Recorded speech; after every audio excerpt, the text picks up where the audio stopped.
Have you ever been forced to leave your home and everything you knew and grew up with? How would you feel if you woke up one day and your life was about to change forever? How would you handle this change to come?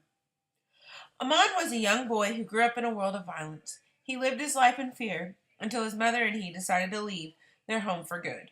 Amon had one thing he could count on, and that was a stray dog. We left Baimon the next day, the day grandmother was buried. We did as mother had told us. We took father's donkey with us to carry the few belongings we had.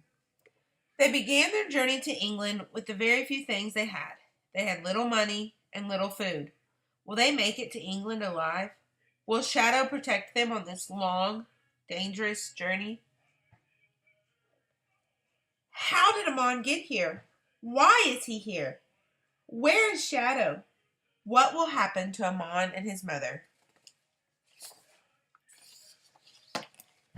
But as I joined some other visitors making their way in, I was wondering what was the point of visiting Amon.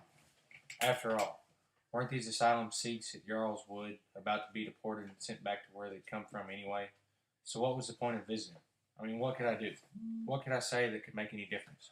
Amon's best friend is a young boy named Matt. But, in the end, Matt's grandfather takes a stand in the visiting area of the prison. What will he do to help the young boy and his mother? Matt says, "I put Amon's star on the table in front of him. That's why he gave you this. He's relying on us, Grandpa. He's got no one else."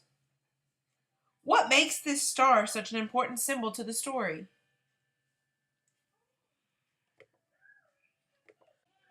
To what lengths are Matt and his grandfather going to go to save their friend Amon? What would you do to save a young man from an immigration prison? Will Amon and his mother be sent back to Baimon forever? Will the Taliban finally win and take away Amon and his mother? Was the trip Amon and his mother took from Baimon worth everything they were forced to face? Would you be a person who could withstand all the hardship to make it to freedom? Do you ever wonder people's life stories when you pass them on the street? Are the struggles we face every day really that hard in comparison to others? Shadow by Michael Morporgo is a story that will find a place in your heart and will change your views of the women, men, and children in Afghanistan and show you how a dog can be your lifesaver when you least suspect it. They will come and try to take us away again.